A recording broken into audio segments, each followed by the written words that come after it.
Practice 90 with Jenla part 37ல next நம்ம பார்த்துட்டு இருக்கிறது மண்டலா டிசைன்ஸ் தான். இந்த ஸ்கொயர் டிசைனுக்கு ஃபர்ஸ்ட் குட்டியா ஒரு ஸ்கொயர் போட்டுக்கோங்க.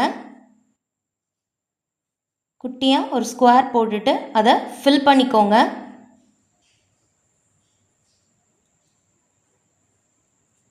அகைன் அதுக்கு மேலே ஒரு ஸ்கொயர் ட்ரா பண்ணிக்கோங்க.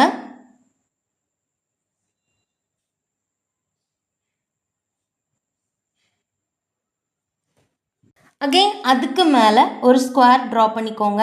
அதை நம்ம திக் லைனாக கன்வெர்ட் பண்ணுற அளவுக்கு அதுக்கு பக்கத்துலேயே இன்னொரு ஸ்கொயர் ட்ரா பண்ணிவிட்டு அதை திக் லைனாக கன்வெர்ட் பண்ணிக்கோங்க. அகெயின் இதுக்கு மேலே ஒரு ஸ்கொயர் ட்ரா பண்ணிவிட்டு அதுக்கு மேலே ஹம்ஸ் ட்ரா பண்ணிக்கோங்க. இதுக்கு மேலே ஹம்ஸ் ட்ரா பண்ணிக்கோங்க. இந்த மாதிரி ப்ரொஃபஷனல் மெஹந்தி கிளாஸஸை நீங்கள் ஃப்ரீயாக கற்றுக்கணும்னு நினச்சிங்கன்னா நம்மளோட சேனல் சப்ஸ்கிரைப் பண்ணிக்கோங்க. இல்லை எனக்கு எப்போயுமே நெட் அவைலபிள் இருக்காதுன்னு நினச்சிங்கன்னா பேமெண்ட் பண்ணிவிட்டு மொத்தமாக ப்ரீ ரெக்கார்டட் செஷன்ஸ் வாங்கி டவுன்லோட் பண்ணி வச்சுட்டு கூட நீங்கள் தேவைப்பட்ட நேரத்தில் ஆக்சஸ் பண்ணி கற்றுக்கலாம். இதுக்கு மேலே கொஞ்சம் டிஸ்டன்ஸ் விட்டு ஒரு ஸ்கொயர் ட்ரா பண்ணிக்கோங்க. இதுக்கு மேலே சர்க்கிள்ஸ் ட்ரா பண்ணிக்கோங்க. நான் இப்போ ட்ரா பண்ணுற மாதிரி குட்டி குட்டி சர்க்கிள்ஸ் ஃப்ரீக்வெண்ட்டாக ட்ரா பண்ணிக்கோங்க. இந்த மாதிரி ட்ரா பண்ணிக்கோங்க.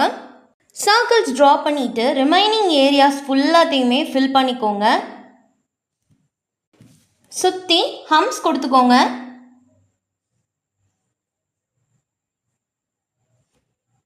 இப்படி 4 சைட்லேயும் ஹம்ஸ் ட்ரா பண்ணிவிட்டு இப்போ இந்த சென்டர் ஏரியா இருக்கு இல்லையா, இதில் ஸ்ட்ரைட்டாக ஒரு லைன் ட்ரா பண்ணிக்கோங்க.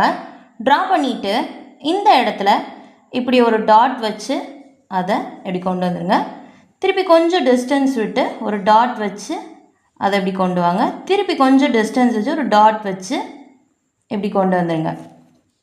ஸோ அதே மாதிரி இந்த சைட்லேயும் இந்த மாதிரி போட்டுட்டு சென்டரில் ஒரு ஸ்ட்ரைட் லைன் ட்ரா பண்ணிக்கோங்க. ட்ரா பண்ணிவிட்டு எட்ஜஸில் ஒரு குட்டியாக ஒரு ரோம்பஸ் மாதிரி போட்டு அதை ஃபில் பண்ணிக்கோங்க. ஸோ ரோம்பஸ் மாதிரி போட்டுட்டு அதை ஃபில் பண்ணிக்கோங்க. நெக்ஸ்ட் இந்த ஹம்ஸ்க்கு மேலே இப்படி ஒரு லைன் ட்ரா பண்ணி அதை வெயின்ஸ் மாதிரி கன்வெர்ட் பண்ணிக்கோங்க.